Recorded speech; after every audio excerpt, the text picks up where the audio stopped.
Brāļu slepkava.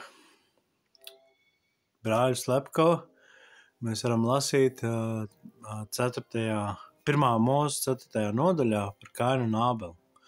It kā visiem sen zināms stāsts, bet ja mēs sākam mazliet viņu papreperēt, mazliet ieskatīties dziļāk, tad jāsāk jau ar to, ka tā ir Dieva dāvana. Kains un Ābels, tā ir Dieva dāvana, par ko arī Ādams apliecina to, ka tas kungs ka tur ir tā rakstiet, kad viņš pasakās kungam, un tā ir norāda par to, ka starts ir labs.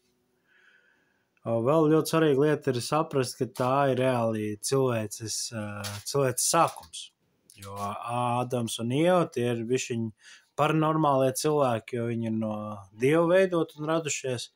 Tad Kains un Ābels jau ir dzīmis no cilvēkiem. Tas jau ir jauna veida,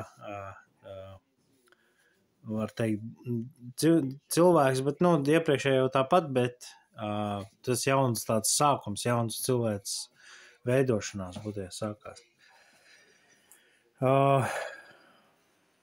Abiem ir vienāda bāze. Abiem ir vecāki, tātad viņi nevar tur čikstēt, kad nav tēvs un māte vai tur slikti izturēs vai kāds tam līdzīgi. Un Kaina gadījumā pat viņam ir privilēģija, jo viņš ir pirmdzimtais savā ziņā. Protams, līdz ar to ir vairāk visādas lietas un atbildības. Abi strādā profesijā, viens ir gans, otrs ir būtībā mūsdienās teiktu fermeris, zemju kopis, un līdz ar to viņi ir nodarbināti, viņi attīstās, viņi meklē savu to būtību, savu iekšieni. Un tad ir tā svarīgākā daļa, kad nonāk līdz tam, kad ir upuris.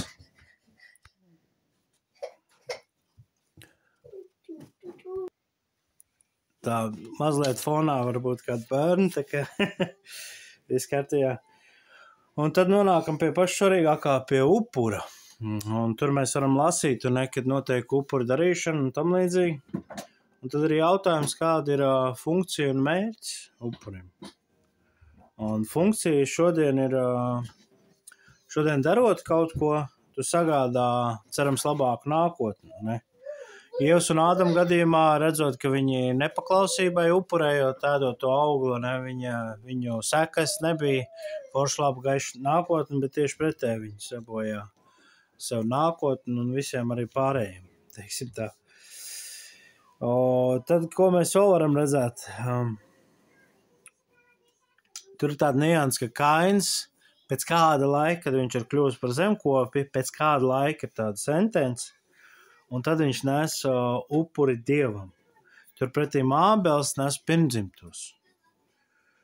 Un šodien liktos it kā pareizi, Kains dara, jo viņš izvērtē riskus, viņš iegūst, šī varbūt tāda jau mans spekulācija, bet tādas pārdomas tai virzienā, kad viņš pirmkārt iegūst to ražu, saprot, ka viņš pamat ir nodrošinājis savu iztikšanu, un tad tas, kas pāri palicis vai kaut kādu daļu, tad es varu to dot Dievam, Turpretī Ābela gadījumā viņš reāli pašu pirmo peļņu sanāk, pašu grūtāko peļņu atdot Dievam, pašu vērtīgāko, pašu dzīvības nosakošo, teiksim tā.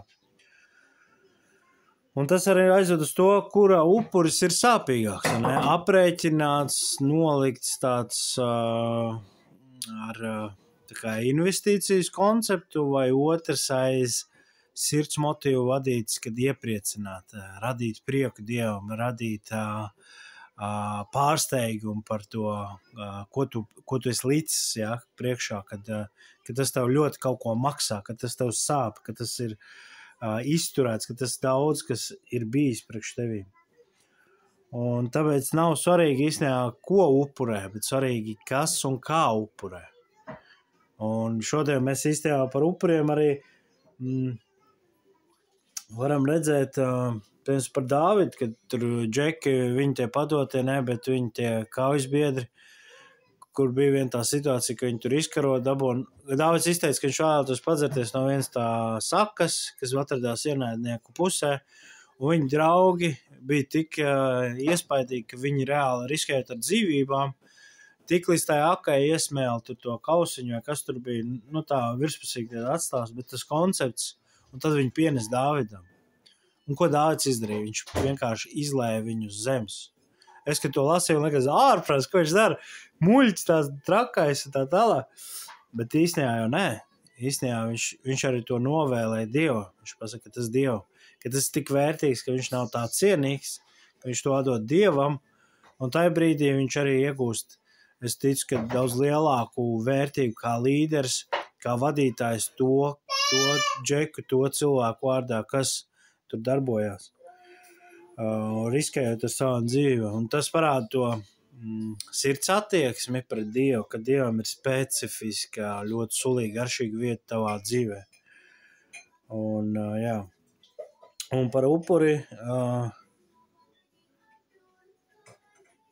par to, ka nav svarīgi kopurēm, un mēs redzam, Jēzus templī stāv pie tā ziedojuma šķirstiņa, kur ir vien tā nabadzīta, tur tos dažus tos grašus noziedo, viņš saka, hei, reku, viņa visu padomu, viss, kas viņai ir, ar ko darboties, viņa reku ir likusi Dievu rokās. Un, ka tur nav tas lielums vai veids vai ko tieši, bet tā sirds attieksme, ka tas ir tik svarīgs, tik nozīmīga lieta un tā līdzīgi. Protams, Dievs neaicina atslēgt smadzenes, kad visi tagad dāvinās, jo ne tā, ka farizēji bija aizgājuši tajā galējībā, kad vecākiem nerūpējās, jo to Dievam tā kā upurē. Nu, tāda, bišķiņ jau dīvaina tā doma, bet tas nav veselīgi. Veselīgi, ka tu tiešām tas tev sāp, protams, tu no tā nenomirsi, tu varbūt kādu laiku var neēst, var iztikt, var rēķināties ar tām sekām, bet tās tev nenogalina, teiksim tā. Tā es to saprotu.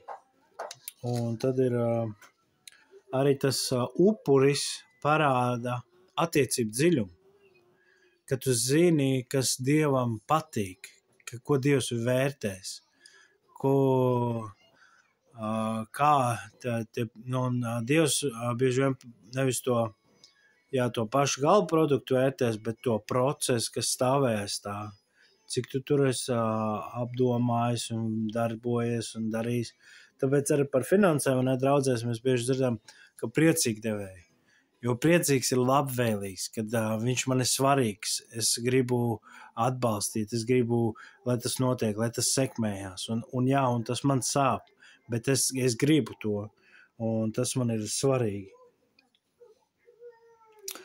Un tad, protams, rodas jautājums, tur bija, kad viņš vienu pieņem, otru nē, un tad ir jautājums, kā tas notiek, un viena interesanta spekulācija, tāda garšīga, kas pat varētu iet diezgan saskaņā, kad uguns būtībā pārņēma to upura daļu, Kainu un Ābela, tad Ābela bija ar uguni apņemta.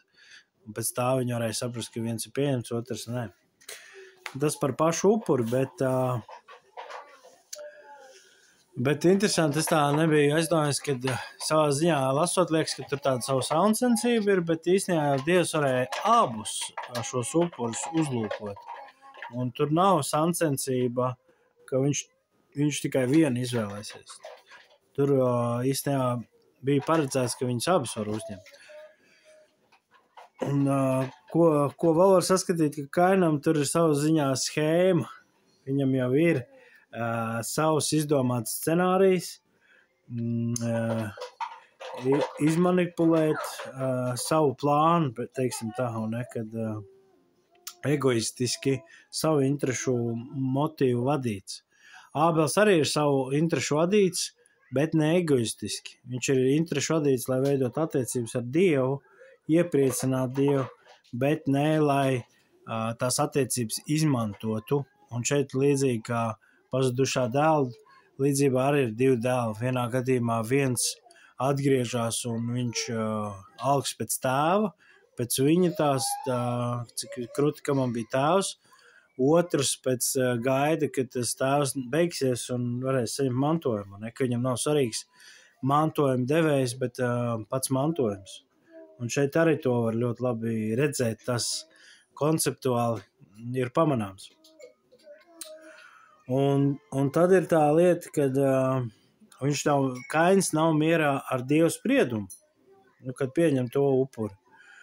Un nepamatot dvēseles stāvoklī, viņš apskaišās, viņš ir nikns, un tas ir dvēseles stāvoklis, tas ir viņa cilvēciskā kaut kāda reaģēšana, bet tā ir neadekvāta, tā nav pēc oriģināla paredzēta. Tā funkcionē jau atžgāni. Tas nozīmē, ka tur jau ir bijusi doma gaita, koncepti, tas projektējumā realitāte, vai ne, jau balstīta ne kopā ar Dievu, bet bez viņa. Tur ir bezdievība jau projektēta. Un Kains atriebja Dievu caur Ābeli īstenībā.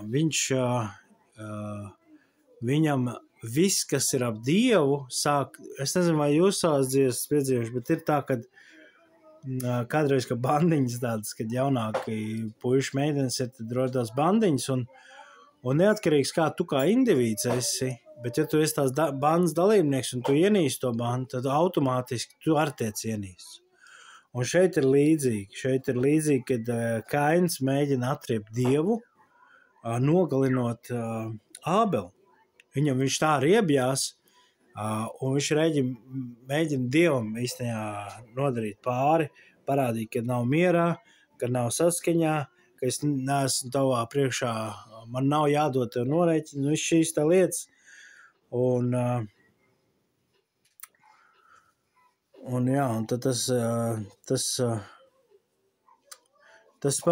tāpēc viņš kaitina, viņa rada niknumu, ne? Un viss tās lietas, un tas ir tikai tāds emociju stāvoklis. Un tas niknums, un tas riebums, un tā kaitināšana, tas viss aizved līdz cietsirdībai. Un cietsirdība nevar uzklausīt pat pašu labāko padomdevēju, jo viņai ir cietsirdībā ir aizdarīts acis, cietsirdībā ir aizdarīts ausis, cietsirdībā aizdarīts sirds un nevar tikt dziedināts, nevar tikt restaurēts, nevar tikt atjaunināts, jo tur nav piekļuve, nav pielaide tavai sirdī. Jo es tā padomāju, tur tas, kad ir jau noticis tā slepkavība, tas pārdarījums, pēc tam pirms tam notiek dialogs ar Dievu.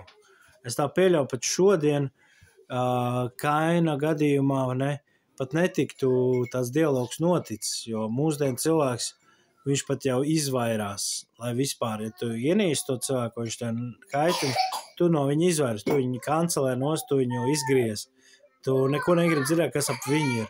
Līdz ar to tur tāda pārsteidzoša raksturiet, ka tur tiešām arī notiek dialogs, un tajā dialogā svarīgi ielikts, kad Dievs norāda, ka īstenībā viņš var stāvēt pretīm. Viņam ir viss dots, visi instrumenti, viss ekipējums, viss dvēseles resursi un viss tā tālāk. Pagaid, brāl, es pabeigšu, un tad, jā. Un tad viņš vienalga izvēlās darīt to, ko viņš izvēlās, un tas parāda to, ka mums ir brīvā griba. Neatkarīgi vai labi vai slikti mēs izvēlamies, bet mums ir tiesības to izvēlēties. Un interesanti, ka Kainam tur tieši tajā dialogā ir pateicis, ka viņš zina, kas ir labs, un tad ar tavs laiks labs, ka tas pat ārēji redzams, ja tu esi ar Dievu prātu lietas dari, tu kļūst lipīgs, tu kļūst garšīgs, jo kas notiek, tu strādā pie seviem, tu strādā pie savu iekšējā cilvēku un tā tālāk. Un te atgriežos, kad sirdsapziņa sabojājās, nocietinās, netiek ņemt vērā un tiek korumpēta, tiek darīts viss, lai nebūtu patiesība, lai patiesību mīkstinātu vai nokancelētu un tam līdzīgi. Un interesanti, ka Dievs apkaro ļaunumu ar to, ka viņš nenogalina slepkavu. Un šeit mēs redzam žēlastību, šeit mēs redzam bauslību un žēlastību. Un te var redzēt, Kains ir bauslības, burta vadīts, un burts nokauj, burts dara uzpūtīgi un nevis tās lietas, jo tur beigās nav sirds, uzrakstīt to likumu, var apiet ar līkumu un tā tālāk. Un žēlastība ir tā, kas nolīdzina un kas ņem to, ka mēs esam cilvēki un cilvēcīgi, un ņem grēka realitāti vērā, kad būs lietas, kuras ir jāapklāj, un ka mīlestība apklāj. Tā panes. Viņai nepatīk nepatiesība, bet viņa apklāj, viņa panes, viņa dod ekstra vietu, un viņā ir domāt priekš dzīvības. Jā, tā kā tāds daudz pārdomas par tik it kā mazu, it kā pašaprotam lietu, bet tur ir tāds dziļums īstenībā atslēgts, kas man ir līdz domāt, un viss jau tas ir skaisti tehniski, teorētiski, bet tad, kad tu ej šos procesus cauri savā dzīvē, tad viss nav tik vienkārši. Tad tas tavas patiesības, tavi lietas, uz ko tu stāvi, liekas, nevar būt citas. Tā kā man ir vispareizākā lieta un pareizāk, bet ar Dievu tu saproti, ka pagā, kur es rezervēju vietu Dievam, kur es uzņemos atbildību, jo šeit arī Kainam man jautāt, vai tu esi brāļa aizstāvs, viņš saka, kas es viņa aizstāvs, un pareizā atbilde būtu jā, tu esi brāļa aizstāvs, nevis brāļa aukli, ja, bet viņa aizstāvs, ka tu iestājies, ka tu ir sevišķi vēl tur tā brāļa pozīcija, pirmais un otrais, jaunākais, vecākais, ne? Tur jau ir sava atbildība, plus vēl, ka nevis viņam būtu jābūt pārdarītājiem, bet īstenībā palīgam, ne? Ka viņš varētu kooperēties ar viņu, hei, kāpēc Dievs pieņēma tavu, var palīdzēt un saprast, kur es esmu nogājis greizi, ka viņš varēja īstenībā to brāļa pozīciju lietot, lai viņš kļūstu veselīgs. Un otrs konceptuāli, ne? Kāpēc viņš vispār cepjās par to, kad tiek pieņemts? Tev būtu jāpriecājās, ka slavu Dievam, labi, man nesanāk, bet tev vismaz sanāks. Tas koncepts, zin kā. Un tad tā aizdomājas, bāc, mēs arī citreiz tik traki cīnamies, iestājamies pa kaut kādām lietām, bet aizmirstām, kad pagā, labi, man būs taisnība un ko dod man taisnība? Ja tā nav žēlastība, ja tā nav uz dzīvību vērsoša lieta, tad par ko ir raidījums? Un tad jā, un pār visam, jā, ka tas dvēseliskie aspekti ir ļoti svarīgi un kritiski, un svarīgi, kā mēs viņiem izējām cauri. Tā kā es sveitīts un varbūt kaut kas nodara no visu šī. Šalom.